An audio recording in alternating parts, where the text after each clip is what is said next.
Du début des années 60 au milieu des années 70, Alger apporte un soutien important aux mouvements anticoloniaux et aux révolutionnaires du monde entier.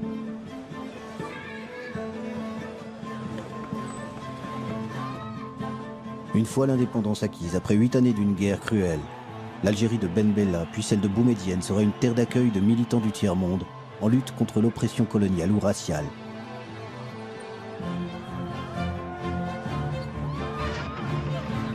Nelson Mandela n'a jamais oublié le soutien qu'il y a trouvé dans son engagement contre l'apartheid. Algeria is my country. Alger la Blanche est devenue Alger la Rouge. L'internationaliste Che Guevara y établit sa base arrière.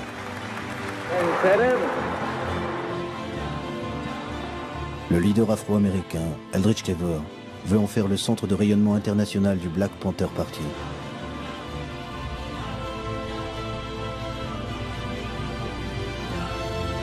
Alger est durant plus d'une décennie la Mecque des révolutionnaires.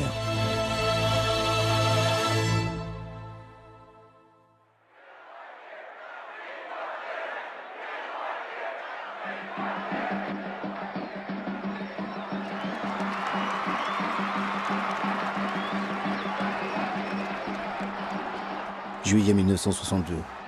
L'allégresse est dans les rues d'Alger. Les Algériens fêtent leur indépendance et la fin de 8 années de guerre.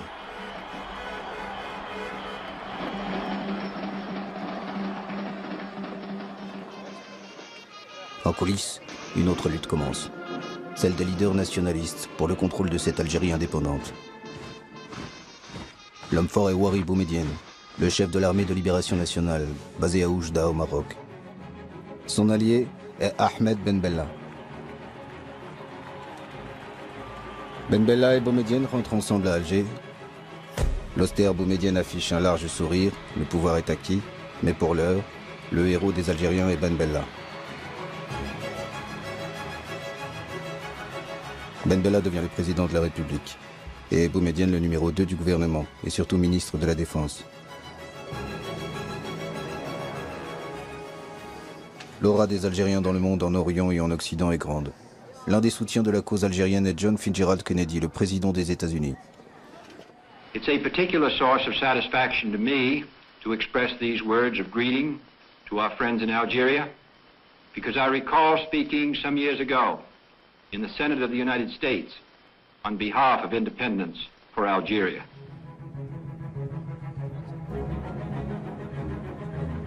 En octobre 1962, Ahmed Ben Bella se rend à New York pour la cérémonie officielle de l'entrée de son pays en tant que 109e membre de l'Organisation des Nations Unies.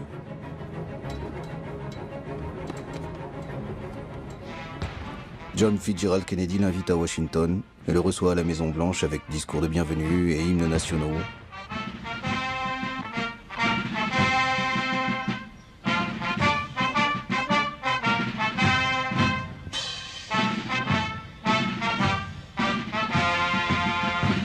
Les fausses notes de l'hymne algérien joué par les Américains n'enlèvent rien à la volonté de Kennedy de marquer cette visite par des gestes amicaux. Même la première dame des États-Unis, Jackie Kennedy, et le petit dernier John viennent voir de près le héros algérien du combat pour l'indépendance.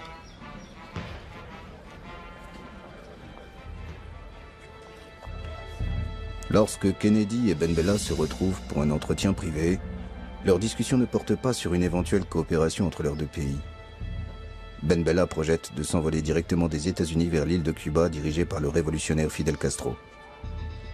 Cela déplaît à Kennedy qui cherche à le dissuader. L'île de Fidel Castro est sous blocus des États-Unis. Elle vient d'accueillir sur son territoire, à moins de 150 km du sol américain, des missiles nucléaires de l'Union soviétique. Les deux grandes puissances sont au bord d'une guerre nucléaire.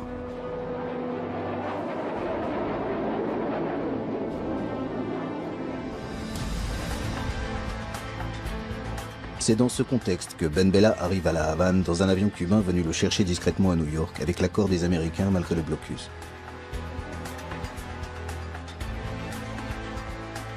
Jouant les Don Quichotte, Ben Bella projetait de faciliter le dialogue entre Cuba et les États-Unis. Mais l'accueil chaleureux de Castro transforme cette visite en un soutien inconditionnel à Cuba.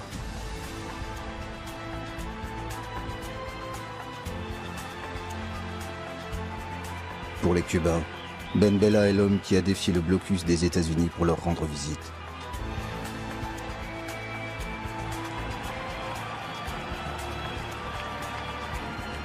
À Cuba, il y a le grand et charismatique Castro, mais il y a aussi son compagnon, le révolutionnaire internationaliste argentin Che Guevara.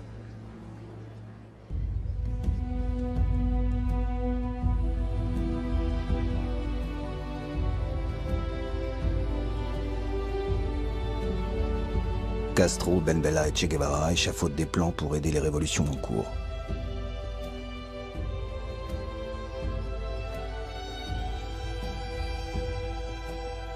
L'Amérique du Sud n'est pas mûre pour un soulèvement.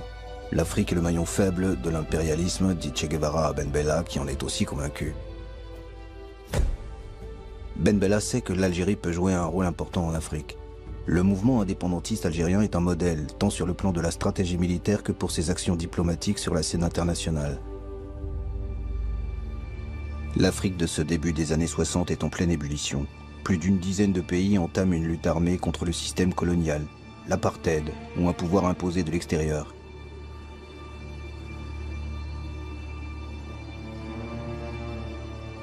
Dès avant l'indépendance, plusieurs leaders révolutionnaires africains viennent voir de près ce modèle. Ben Bella en a rencontré quelques-uns à Oujda, base arrière de l'armée de libération nationale algérienne. Parmi ses leaders, le Sud-Africain Nelson Mandela. Mandela est un militant du Congrès national africain, l'ANC, qui lutte contre la ségrégation raciale de l'apartheid depuis 2 décennies. Il croyait profondément à la non-violence et au droit pour faire changer les choses. Le massacre de Sharpeville en 1960 fut un choc pour lui. Dans ce township du nord-est de l'Afrique du Sud, des policiers blonds tirent sans sommation sur des manifestants noirs sans armes. Une répression brutale qui fait 70 morts et près de 200 blessés. There are many people who feel that it is useless and futile for us to continue talking peace and non-violence against a government whose reply is only savage attacks on an unarmed and defenseless people. Nelson Mandela abandonne la stratégie de la non-violence et fonde la branche armée de l'ANC. Il entre dans la clandestinité et avec un passeport éthiopien entreprend une tournée des pays africains à la recherche d'aide et de soutien. En mars 1962, il est au Maroc, à Oujda, près de la frontière algérienne. C'est dans ce camp militaire que Mandela participe à quelques entraînements avec des combattants algériens. Il retiendra surtout les leçons de stratégie révolutionnaire prodiguées par les Algériens. La lutte armée n'a pas pour objectif de remporter une victoire militaire, mais de libérer les forces politiques qui feront tomber l'ennemi.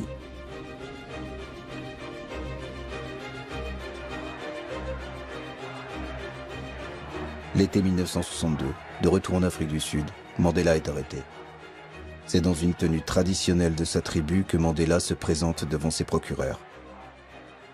Parmi les chefs d'accusation figure son entraînement militaire avec les Algériens.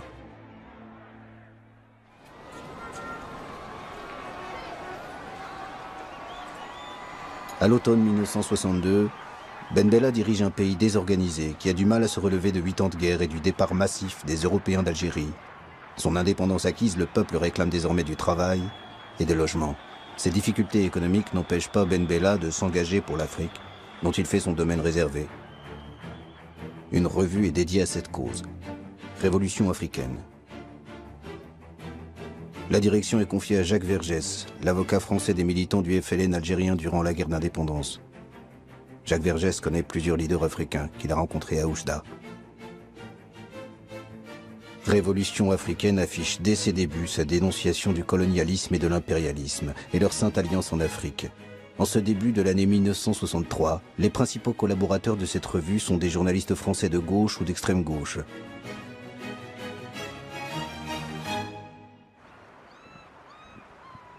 Alger la Blanche devient Alger la Rouge, lieu d'effervescence révolutionnaire permanente. L'Algérie est l'apôtre des territoires encore colonisés ou victimes de l'impérialisme occidental. Quelques mois seulement après son indépendance, l'Algérie ouvre ses portes à tous les damnés de la terre. Les manifestations, les meetings se succèdent pour apporter un soutien aux pays frères africains qui luttent contre la dernière puissance coloniale en Afrique, l'Empire portugais, ou contre l'apartheid. Le sort de l'Algérie indépendante semble dépendre du sort de tous ces combats africains. L'épouvantail de la menace extérieure est agité pour mettre un voile sur les difficultés économiques du pays. Nous devons rester fidèles à ce que nous avons été depuis 7 ans. Et nous pourrions nous trouver isolés, notre propre expérience ici pourrait se trouver menacée de l'extérieur et par là même remise en cause. Nous pensons donc que l'action sur le plan extérieur est le complément naturel d'une véritable action sur le plan interne. Le premier mouvement de libération accueilli à Alger est l'ANC de Nelson Mandela, à qui le gouvernement algérien attribue dès 1963 un bureau en plein centre-ville.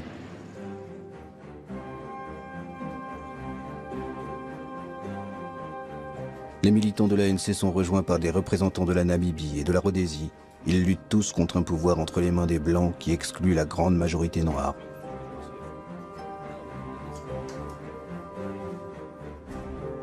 Comment vivez-vous ici? Avec quel argent? Avec quels moyens?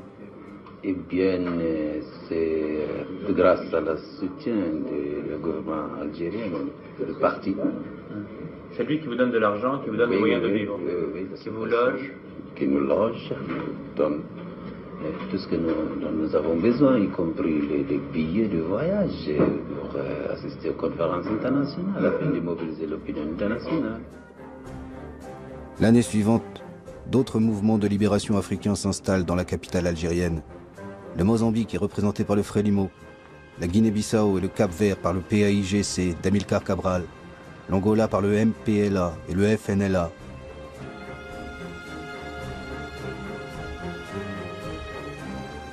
Certainement que tu bouges pas, hein? Parce qu'ils sont chez moi, certainement qu'ils partent. Une solidarité militante anime ces mouvements de libération, tous financés par l'Algérie, qui leur apporte un soutien militaire et diplomatique.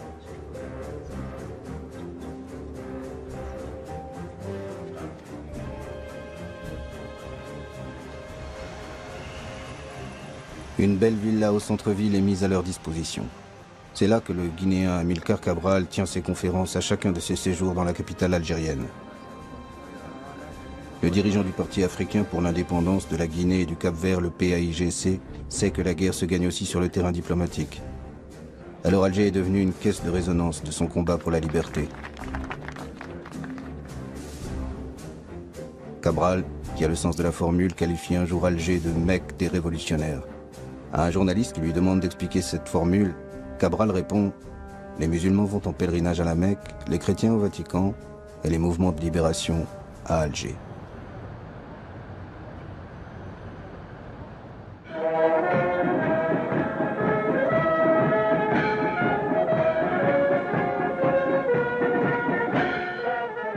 L'Éthiopie accueille en mai 1963 l'assemblée fondatrice de l'OUA, l'Organisation de l'Unité africaine. 30 pays, pour la plupart indépendants depuis peu, se retrouvent à Addis Abeba. L'empereur Haïlé Sélassié, qui dirige un pays d'une extrême pauvreté, reçoit les chefs d'État avec une profusion de luxe. La nouvelle organisation africaine appelle à l'émancipation totale des territoires africains qui ne sont pas encore indépendants. Pour l'Algérien Ben Bella, l'OUA doit s'impliquer davantage. Nous nous sommes battus pendant 7 ans et demi contre l'impérialisme le plus obstiné qui ait jamais existé. Nous n'avons pas le droit de penser à mieux manger quand des gens tombent en Angola, en Mozambique, en Afrique du Sud. Mais il y a une rançon à payer pour faire en sorte que notre solidarité soit effective. Eh bien, acceptons tous de mourir un peu, ou tout à fait, pour que l'unité africaine ne soit pas un mot creux.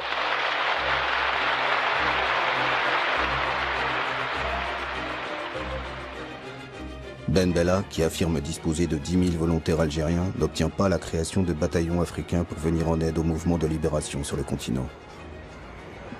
Mais un comité de coordination pour la libération de l'Afrique est créé. Ses actions militaires seront dirigées par l'ancien maquisard algérien Mokhtar Kerkeb.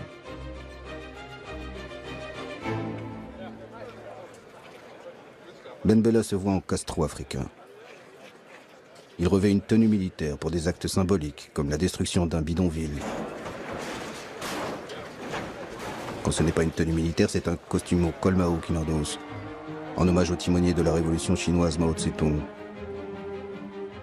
Ben Bella aime les bains de foule. Il multiplie les meetings et décrète l'autogestion par les ouvriers des propriétés abandonnées par les colons.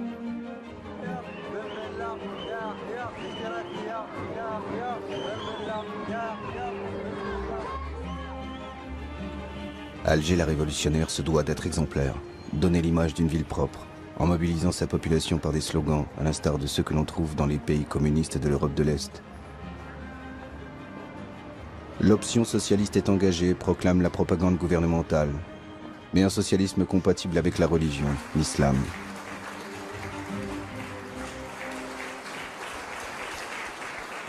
J'ai eu déjà l'occasion de le dire à certains amis communistes qui sont ici. Je voudrais parler très franchement. Pour nous, il est essentiel qu'on nous laisse notre Allah. Et nous sommes prêts à aller plus vite que n'importe quelle révolution socialiste. Ben Bella interdit le Parti communiste algérien au nom de la nécessité de construire un régime de parti unique, le FLN. Mais nombre de ses soutiens sont des communistes, à commencer par Che Guevara, qui effectue son premier séjour à Alger en juillet 1963, à l'occasion du premier anniversaire de l'indépendance algérienne. Sa venue apporte au gouvernement algérien une consécration révolutionnaire. L'icône de la révolution internationale est accueillie comme un messie qui prodigue ses conseils sur la planification socialiste.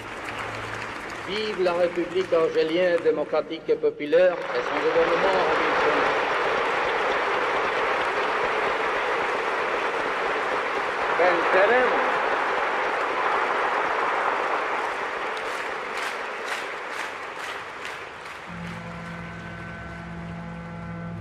L'autre grand ami de Ben Bella est le leader du monde arabe, Gamal Abdel Nasser, le président égyptien, qui arrive sur un bateau baptisé El Houria, la liberté. Les deux hommes se connaissent depuis les années 50, lorsque Ben Bella était accueilli au Caire durant la guerre d'Algérie. Alger l'africaine est devenue durant quelques jours Alger la ville arabe et réserve un accueil triomphal aux raïs égyptiens. C'est sur un camion de pompiers que s'effectue leur déplacement pour les protéger de la ferveur d'une foule immense.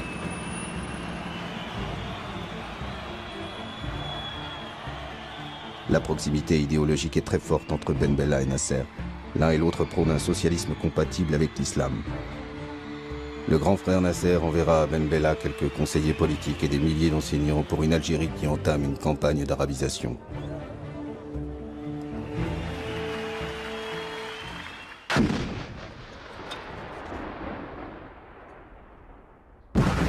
À l'automne 1963, une guerre éclate entre l'Algérie et son voisin marocain qui conteste le tracé de la frontière entre les deux pays dans le sud du Sahara. Un tracé hérité de l'ère coloniale, jamais accepté par le Maroc, qui décide de récupérer par la force la bande de sable revendiquée.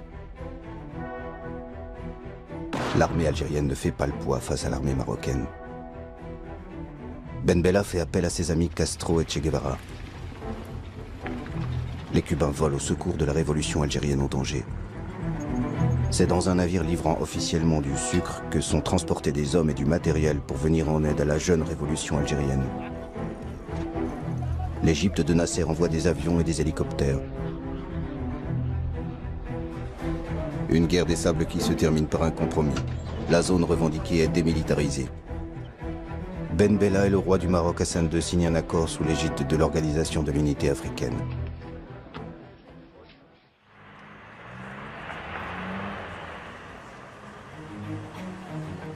Che Guevara est presque chez lui à Alger. Ses séjours sont de plus en plus longs dans la capitale algérienne. Entre Ben Bella et Che Guevara, la complicité est évidente. Boumedienne semble en retrait, mais son admiration pour le guerrier héros est grande.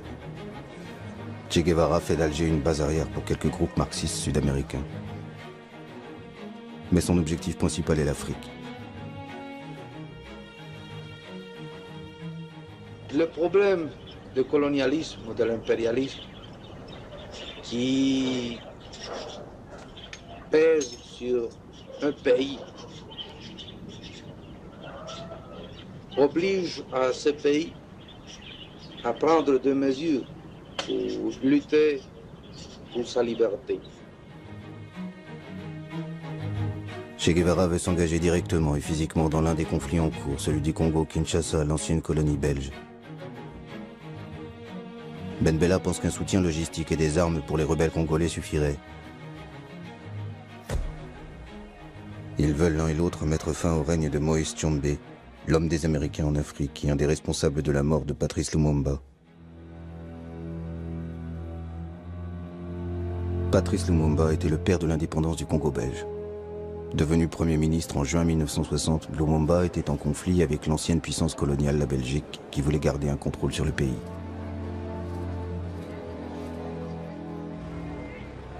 À l'instigation des Belges et des Américains, Patrice Lumumba est arrêté par le colonel Mobutu, chef d'état-major de l'armée. Il est brutalisé sous les yeux de sa femme et de son fils.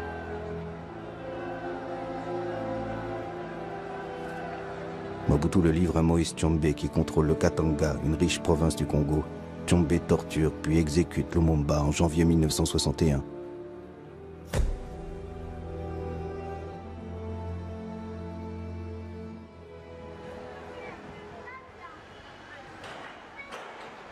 Alger se souvient de Patrice Lumumba, celui qui a payé de sa vie sa soif de liberté pour son peuple.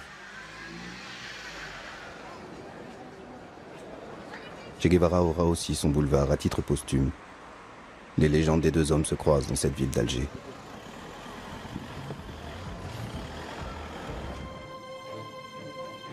Début 1965, Che Guevara prépare son expédition au Congo pour aider la mouvance marxiste au sein des rebelles lumumbistes.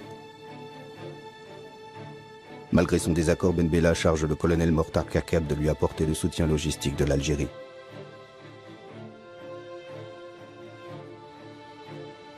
Che Guevara rejoint le maquis congolais en avril avec quelques guérilleros cubains chargés de l'instruction militaire des Congolais. Après quelques mois, cette expédition est un échec. Le Che et ses guérilleros se retirent du Congo et quittent l'Afrique pour d'autres foyers de guérilla en Amérique du Sud.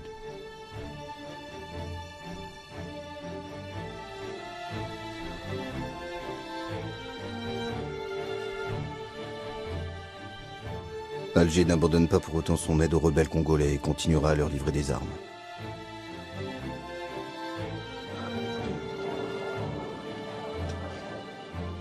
En Angola, où plusieurs mouvements luttent contre le colonialisme portugais,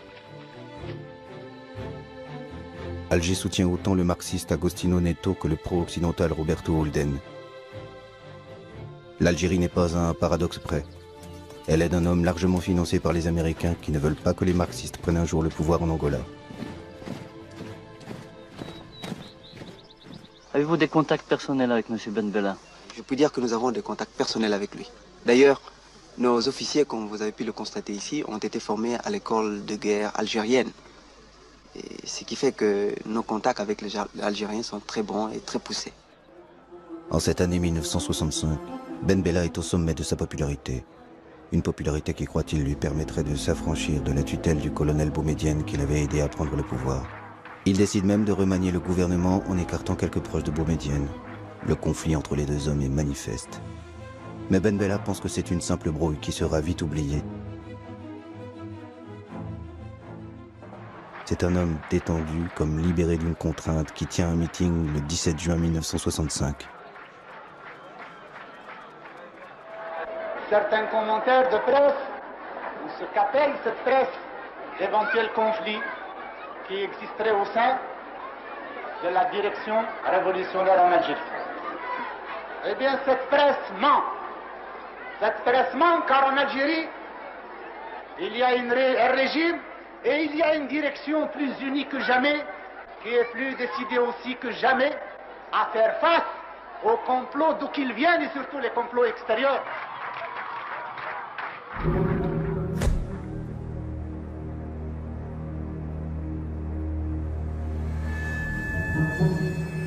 Deux jours plus tard, les Algérois découvrent à l'aube des chars en plein centre-ville. La plupart croient que c'est du cinéma. Depuis quelques semaines, le tournage d'un film sur la guerre d'Algérie a habitué les Algérois à la présence de chars dans les rues de la ville. Peuple algérien, un conseil de la révolution a été créé. C'est par un communiqué diffusé en boucle à la radio que les Algériens apprennent le coup d'État.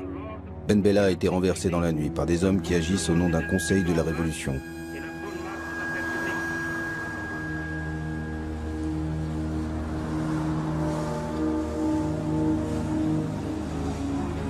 La majorité des Algériens pensent que c'est un simple drame joué au sommet du pouvoir. Seuls 2 à 3 000 manifestants descendent dans les rues d'Alger. L'Union nationale des étudiants algériens est la seule organisation à condamner le putsch.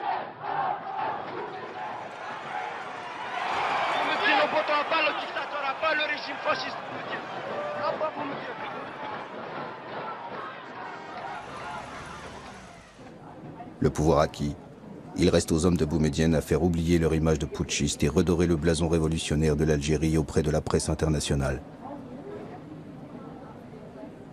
Rien n'est changé en Algérie.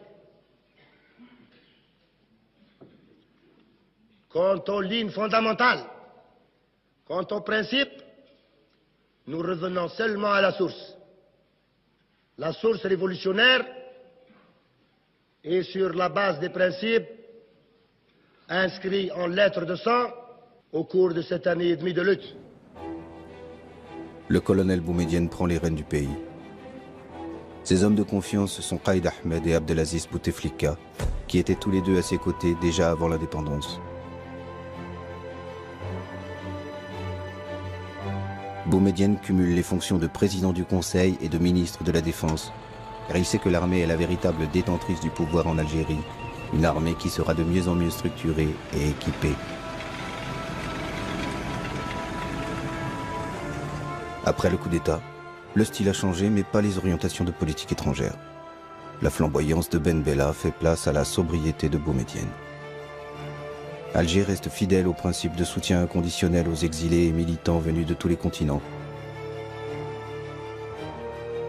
Même les petites organisations comme le Mouvement pour l'autodétermination et l'indépendance de l'archipel des îles Canaries sont aidées par Boumedienne. Le mouvement d'Antonio Cubio mène une campagne internationale contre la domination espagnole du régime franquiste sur les îles Canaries. Sous Boumedienne, Alger continue à être la capitale des révolutionnaires de toutes obédiences. Avant, Moscou était le centre de tous les mouvements révolutionnaires à l'époque. Maintenant, c'est devenu... Enfin, vous savez, il y a un déplacement du centre de gravité. Oui, des centres de gravité révolutionnaires vers le tiers-monde. C'est-à-dire qu'Alger est devenu à peu près cette espèce de... il va jouer le rôle qu'il jouait Moscou à l'époque de l'international ou de la Comintern, si vous voulez. Une espèce de centre de tous les mouvements de libération. L'hospitalité algérienne est sans limite. Près d'une vingtaine d'organisations trouvent refuge à Alger. Mais cette hospitalité n'est pas sans nuance ni hiérarchie. Il y a ceux dont la représentation a rang d'ambassade et sont logés dans les villas de quartier chic ou dans de beaux appartements du centre-ville. Et ceux qui sont relégués en périphérie et à qui on conseille la discrétion, comme le Front de libération du Québec ou le Front de libération de la Bretagne française.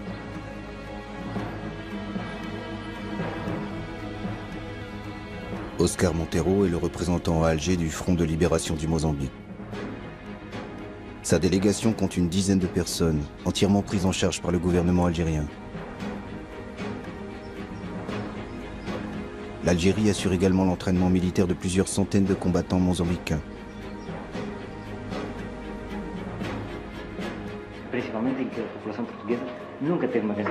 Oscar Montero s'active beaucoup pour le rayonnement international de son organisation.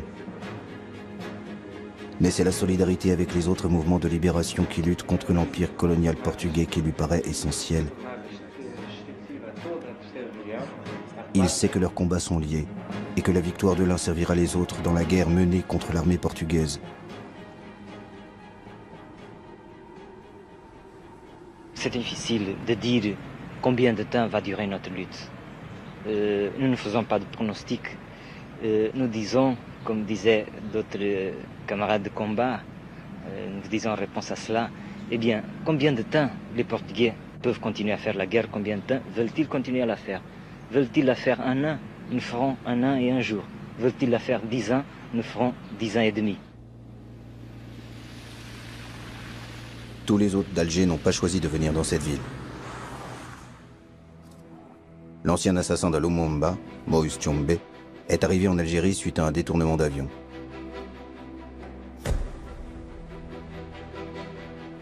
En cette année 1967, Moïse Tchombe était en exil en Espagne. C'est lors d'un voyage que son avion est détourné vers Alger par une de ses relations d'affaires.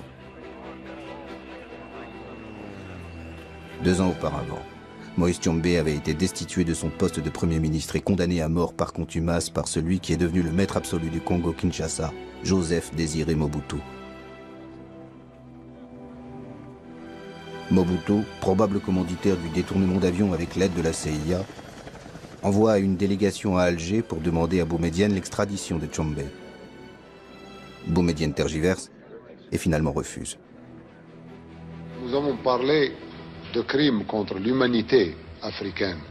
Ce qu'il a fait au Congo, les intérêts qu'il a servis là-bas, l'assassinat de Lumumba et d'autres patriotes congolais font que nous le considérons comme quelqu'un qui relève de la justice de son peuple, certes, mais également de la justice de toute l'Afrique et de tout le monde progressiste. Sans véritable procès, Tchombe reste prisonnier du gouvernement algérien. Celui qui était habitué au grand luxe termine sa vie dans une villa de style mauresque au mobilier modeste. Il meurt le 29 juin 1969. Boumedienne, qui ne veut pas être considéré comme l'assassin de Tchombe, fait faire plusieurs expertises par des médecins légistes étrangers qui concluent tous à une mort naturelle suite à une crise cardiaque.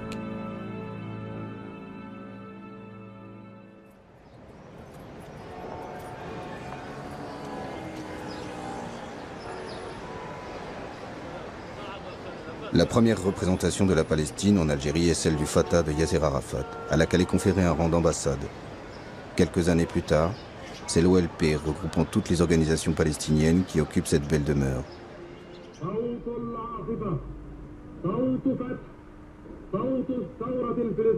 Vers le milieu des années 60, on trouve à Alger plusieurs milliers de Palestiniens. La plupart d'entre eux sont des réfugiés, étudiants ou travaillant pour l'Algérie. Jusqu'en 1967, l'aide algérienne à Yasser Arafat est plus diplomatique que militaire. Seulement quelques centaines de fidaïns palestiniens sont entraînés en Algérie.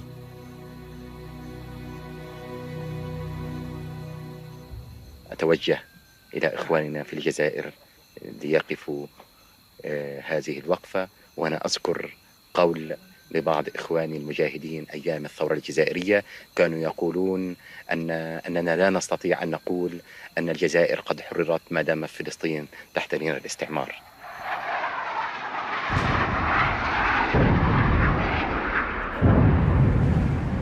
Le 5 juin 1967, Israël attaque ses voisins arabes et détruit le potentiel militaire de 3 pays, l'Égypte, la Syrie et la Jordanie. En moins d'une semaine, l'État hébreu annexe d'importants territoires dont Jérusalem-Est et triple ainsi sa superficie. L'armée égyptienne, la plus importante de la région, est dévastée. Le cessez-le-feu réclamé par l'ONU est accepté par les armées arabes défaites. Une humiliation envahit le monde arabe. À Alger, cette défaite est vécue comme un séisme, malgré l'éloignement du champ de bataille. Les Algériens descendent dans la rue pour réclamer vengeance et poursuite de la guerre. L'impérialisme anglo-américain est pointé du doigt comme responsable et coupable d'avoir armé Israël. Il ne fait aucun doute qu'au Moyen-Orient, l'impérialisme a frappé par instruments interposés. Si nous ajoutons cet élément aux autres éléments africains, peut-être même qui sont passés en Asie ou en Europe, d'autres, nous sommes obligés d'aboutir à la conclusion qu'il y a un plan impérialiste qui est mis en application. Le gouvernement algérien rompt ses relations diplomatiques avec les États-Unis. Les représentations américaines sont attaquées, le centre culturel saccagé. Des volontaires se déclarent prêts à aller au combat aux côtés de leurs frères arabes. Ouari Boumedienne se met au diapason de son peuple et mobilise son armée qu'il envoie en Égypte. Mais l'Égypte n'est pas en état de reprendre le combat. L'armée algérienne reviendra au pays au bout de quelques mois, sans avoir combattu.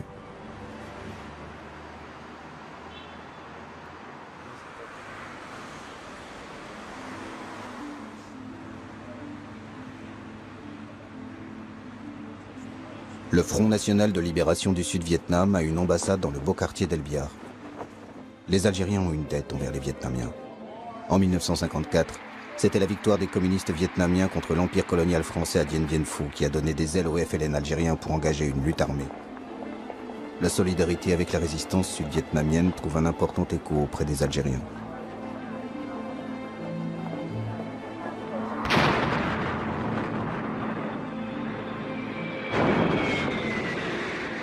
Depuis une dizaine d'années, les États-Unis sont engagés militairement pour imposer un gouvernement au Sud-Vietnam. Les atrocités de cette guerre suscitent une très grande émotion à travers le monde entier. La mobilisation dans les villes américaines rassemble des foules immenses. Chaque jour, les jeunes qui refusent d'aller faire la guerre sont plus nombreux. Les Noirs américains sont les plus hostiles à cette guerre contre un peuple qui ne leur a rien fait. Aucun Vietnamien ne m'a traité de nègre, affichent certaines pancartes de manifestants. Stokely Carmichael, théoricien du pouvoir noir, et un des leaders du Black Panther Party, le mouvement radical contre les discriminations, appelle les Afro-Américains à déserter l'armée et refuser d'aller se battre au Vietnam. Pourchassé par le gouvernement américain, Carmichael trouve refuge à Alger en 1968. Il est devenu un ennemi de son pays. And it is important that we begin now to visit African countries so that when the United States invades Africa, as she will have to in the coming years, we will have developed a revolutionary consciousness among African Americans that they will not fight. En 1969, c'est un autre leader du Black Panther Party, Eldridge Cleaver, qui demande asile à Alger, fuyant les États-Unis après des affrontements violents avec la police. Le gouvernement algérien l'accueille généreusement, met à sa disposition une villa dans le quartier d'El Biar et lui alloue une bourse mensuelle.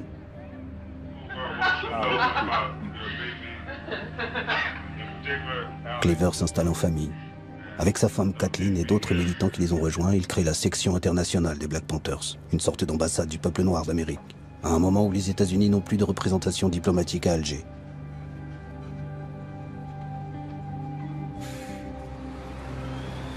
Un centre culturel afro-américain est installé dans la rue la plus fréquentée, au centre-ville. Les jeunes Algériens découvrent ainsi les États-Unis à travers le combat des Noirs américains.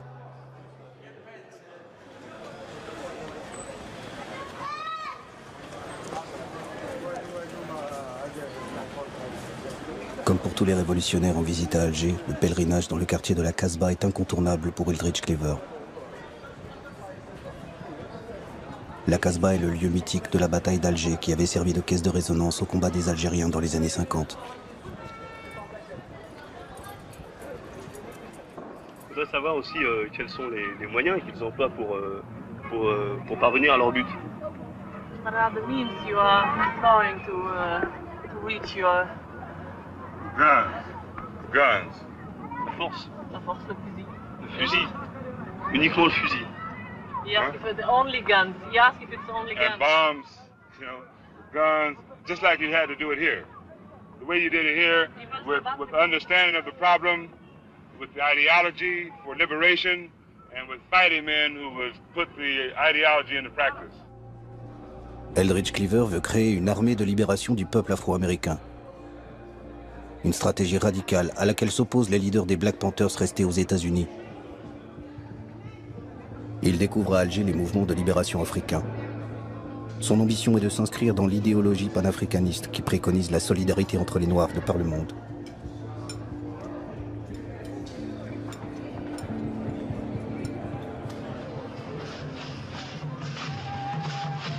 Le combat des Noirs, d'où qu'ils viennent, a une tribune, la capitale algérienne. Le temps d'un été, Alger est la capitale de l'Afrique, en accueillant le premier festival panafricain.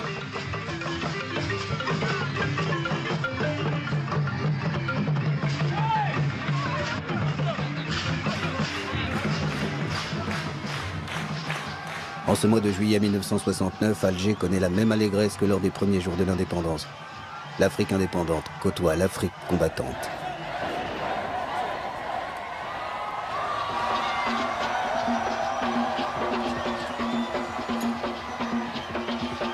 Un brassage de population envahit Alger. La ferveur emporte une jeunesse algérienne qui a soif de liberté. Des femmes dansent seins nus dans les rues de cette ville musulmane. Des scènes qui ne se reproduiront jamais.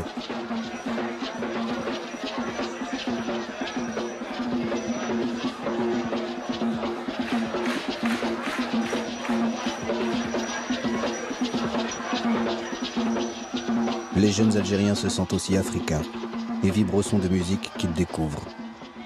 Myriam Makeba illumine le festival de son aura de chanteuse engagée chassée de l'Afrique du Sud par le régime de l'apartheid.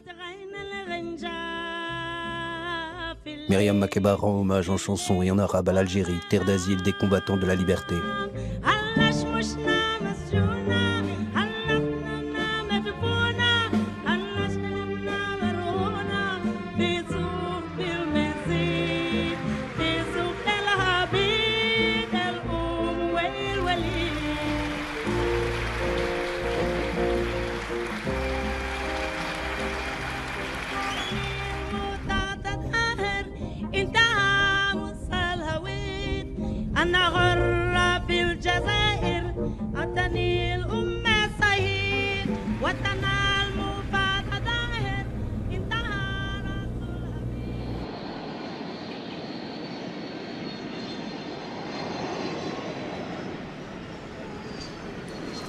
En juin 1970, un avion en provenance de Rio de Janeiro arrive à Alger.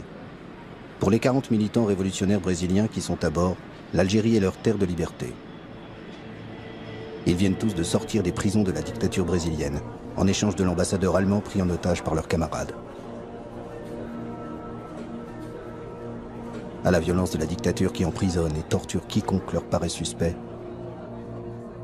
ces militants d'extrême gauche ont choisi une autre violence, le terrorisme, pour alerter l'opinion internationale. Nous attaquons d'abord aux diplomates parce que eux, ils sont responsables, ils sont complices de la dictature. La dictature au Brésil, elle ne tiendrait pas si elle n'avait pas un gros appui financier et politique venant de l'extérieur. En un peu plus d'une année, 4 diplomates occidentaux sont pris en otage au Brésil. Parmi les exilés arrivés en 1970, se trouvent d'anciens preneurs d'otages, comme certains auteurs du rapt de l'ambassadeur américain, un an auparavant. Si les prisonniers que vous réclamiez contre l'ambassadeur américain n'avaient pas été libérés, est-ce que vous auriez tué l'ambassadeur Elbrick? Oui. Militants radicaux ou simples opposants politiques. L'Algérie est la terre d'accueil de tous ceux qui luttent contre la dictature militaire au Brésil depuis 1964. Apollonio de Carvalho et ses camarades sont logés au centre familial de Ben Aknoun, sur les hauteurs d'Alger.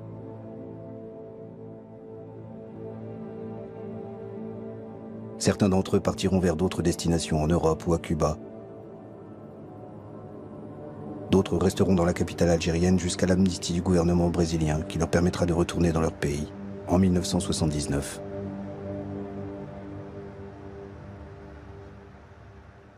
A Delta Airlines DC-8 hijacked yesterday in Florida landed today in Algeria. Aboard it were the crew, 8 people, the hijackers, 3 men and 2 women, the women accompanied by their 3 children. A $1 million ransom extorted by the hijackers in Miami. 2 ans après les Brésiliens, ce sont des Afro-Américains, auteurs de détournements d'avions aux États-Unis, qui choisissent l'Algérie comme destination. À l'été 1972, 2 avions américains atterrissent à l'aéroport d'Alger. Les pirates arrivent avec des rançons extorquées aux compagnies aériennes et veulent rejoindre les Black Panthers.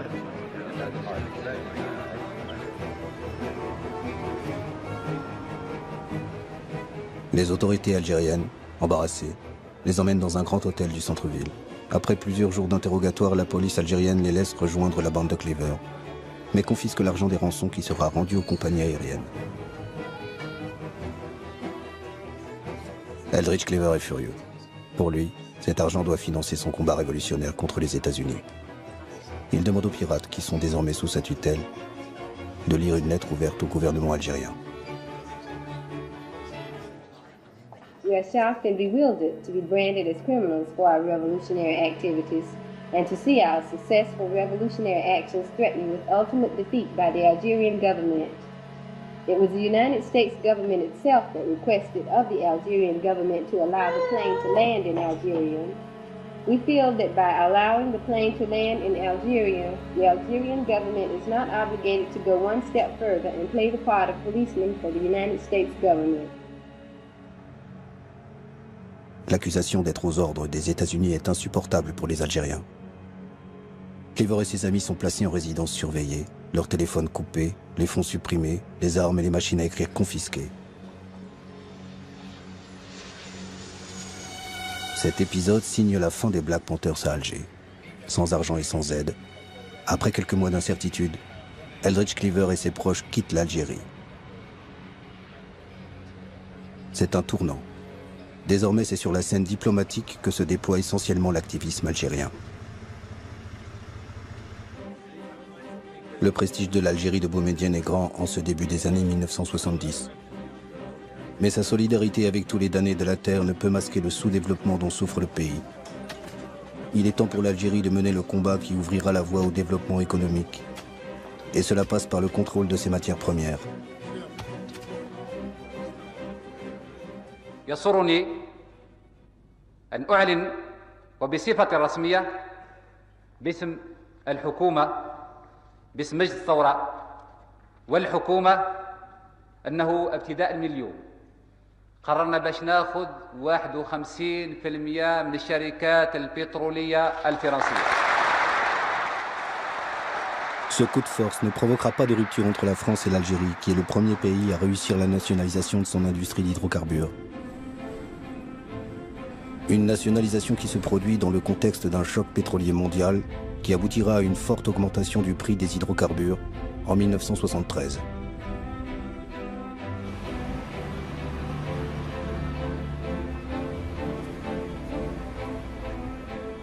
Cette même année, Houari Boumedienne accueille à Alger le sommet des non-alignés en leader du tiers-monde.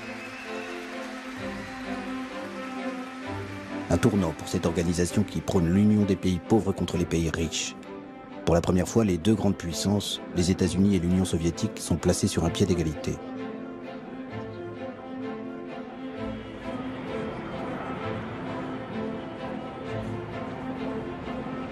L'année suivante, c'est cette idée d'un nouvel ordre économique mondial que Houari Boumedienne défend à l'ONU. Depuis 1962 et la cérémonie qui avait officialisé l'entrée de l'Algérie à l'ONU, c'est la première fois qu'un président algérien se rend à New York. C'est l'occasion choisie par Richard Nixon pour l'inviter à Washington. Une rencontre importante pour le président américain qui déroge à la règle en vigueur. Ne jamais recevoir à la Maison-Blanche le chef d'État d'un pays avec lequel les États-Unis n'ont pas de relations diplomatiques. Henry Kissinger, le chantre de la réelle politique, prolonge les discussions avec le président algérien. Depuis le départ des Black Panthers d'Alger, aucune tension n'existe entre les deux pays. L'un et l'autre pensent que c'est le moment de rétablir leurs relations diplomatiques rompues depuis 1967. L'Algérie pourra enfin vendre son pétrole et son gaz aux États-Unis et financer ses grands projets industriels. En cette même année 1974, l'Assemblée générale de l'ONU désigne à l'unanimité Abdelaziz Bouteflika pour présider sa 29e session. Le diplomate révolutionnaire, comme le surnomme Kissinger, joue les agitateurs et fait de l'ONU une tribune pour les mouvements de libération. Bouteflika rallie habilement une grande majorité de pays à la cause palestinienne et accueille Yasser Arafat à l'ONU. Le dirigeant palestinien découvre que la diplomatie est aussi importante que la lutte armée et fait pour la première fois une offre de paix.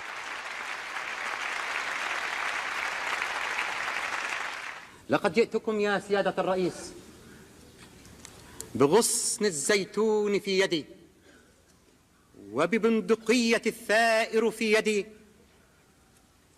فلا تسقط الغصن الأخضر من يدي لا تسقط الغصن الأخضر من يدي لا تسقط الغصن الأخضر من يدي.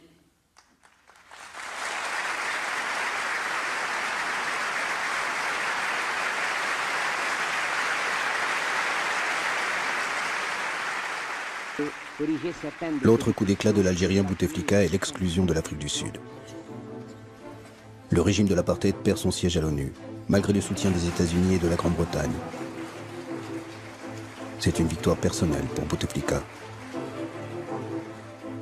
What a travesty we have witnessed here today. What a ploy to deny a country its rights to address this assembly. I object strenuously to this shameful action. Thank you. Aucun représentant de l'Afrique du Sud ne siégera plus à l'ONU jusqu'à la fin de l'apartheid et la libération du héros sud-africain Nelson Mandela. 3 mois après sa libération en 1990, il se rend à Alger pour remercier les Algériens de leur aide. Nelson Mandela n'a jamais oublié son entraînement militaire aux côtés des combattants algériens. En 1962. The government and people of Algeria have given us tremendous, massive support in the form of funds, in the form of materials, in the form of weapons, and in the form of moral support.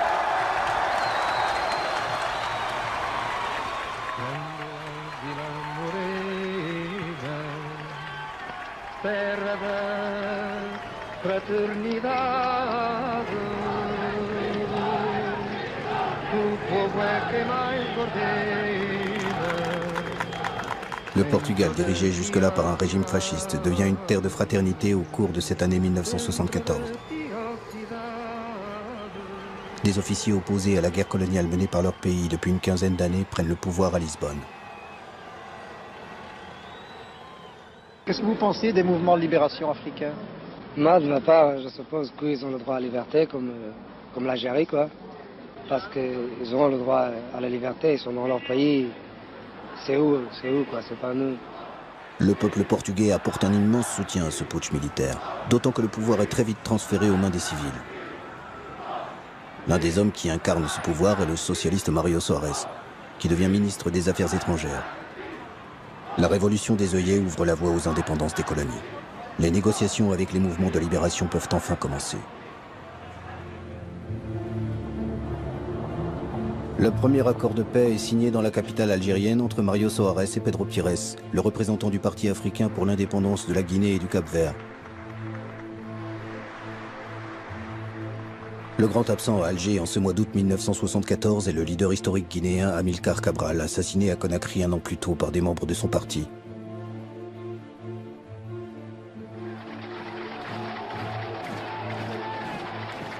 Après la Guinée-Bissau, ce sera au tour du Cap-Vert, du Mozambique et de l'Angola de fêter leur souveraineté. Mais les indépendances ne mettront pas fin aux souffrances des peuples. En Angola et au Mozambique, aux guerres d'indépendance succéderont les guerres civiles entre les différents clans nationalistes pour le contrôle du pouvoir.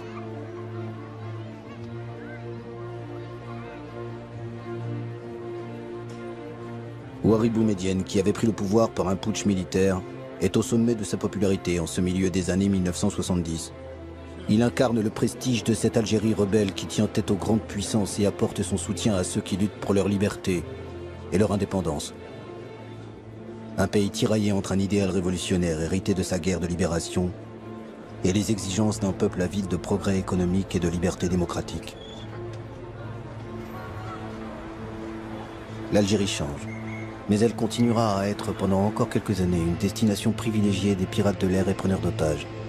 Ainsi, le terroriste Carlos choisira Alger en décembre 1975 pour libérer les ministres de l'Organisation des pays exportateurs du pétrole, pris en otage à Vienne en Autriche. C'est le cas également des militants de l'armée rouge japonaise qui détourneront un avion en octobre 1977 pour faire libérer 6 de leurs camarades.